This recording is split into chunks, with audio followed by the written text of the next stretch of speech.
President Trump considers this man, Army Sergeant Bo Bergdahl, a dirty, rotten traitor. In case you've never heard of him, Bergdahl deserted his fellow troops when he left his post in Afghanistan on June 30, 2009. Hours later, Bergdahl was captured by the Taliban and held prisoner for 5 years. He was released in 2014 in a controversial prisoner exchange for 5 Guantanamo Bay detainees that was signed off by then President Obama.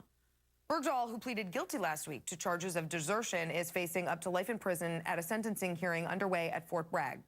President Trump talked about Bergdahl in the Rose Garden last week. Well, I can't comment on Bo Bergdahl because he's, as you know, I guess he's doing something today, as we know, and he's also they're setting up sentencing. So I'm not going to comment on him, but I think people have heard my comments in the past. Bergdahl's attorneys are using those very words by Trump in a motion to get the case dismissed. I want to bring in a former military lawyer on this. William Bruzzo is a former judge advocate and criminal defense attorney. So you aren't convinced that Bo Bergdahl, who pled guilty to charges of desertion, is a deserter? Explain. No, clearly he is a deserter because he left his post. I think where we have a problem is describing him as a traitor.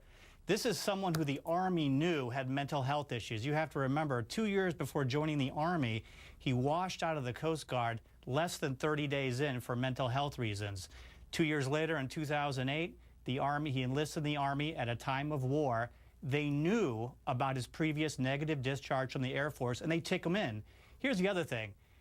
Bergdahl walks away from his post after leaving his weapon. He traipses off into the Afghani countryside full of hostile Taliban. That is not a normal act. So to me, his actions bespeak someone who has a mental health problem, which was documented by the Coast Guard several years prior to him joining the Army. Yeah, I know what you're talking about, but there's no evidence that he was coerced in any way into pleading guilty, and in fact, the judge made every attempt to give him an opportunity to say otherwise. Well, you know, here's a problem, though. These are sort of general intent crimes. If you walk away without authority, you're guilty of the offense. If I was his defense counsel, would I have done it differently? Maybe. It's easy to Monday morning quarterback it. But I don't think he had a whole lot of choice there. You know, they probably had to plead him guilty just because maybe they didn't want to aggravate the judge or whatever the case may be. But the fact of the matter is that I believe his situation has been completely misdescribed.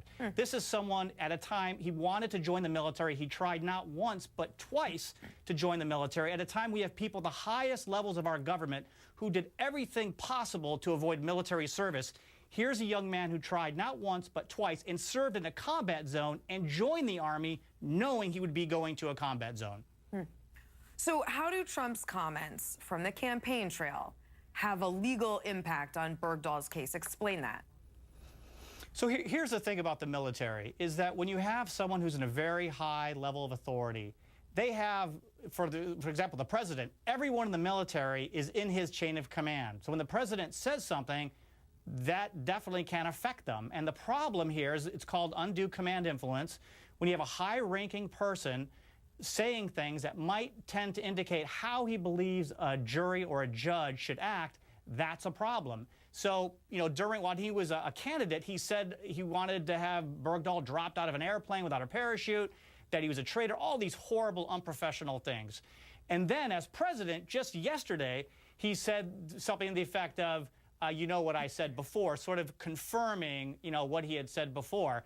And the judge had to listen to that and said, well, you know what, that could be something that's undue command influence. So he's reconsidering, essentially dismissing the case. Well, and yeah, I mean, defense attorneys have been using Obama's words, in fact, to get their clients off in those cases, too. But real quick, is the fact that Bergdahl spent 5 years in captivity and was tortured going to have an impact on his sentencing, do you think? I think it has to. The judge has enormous discretion. Now, unlike other forms of pretrial confinement, there's nothing that says he has to give him credit for that time in, you know, being held prisoner. But he was tortured for 5 years. He was tortured so severely he has permanent damage to his back and legs.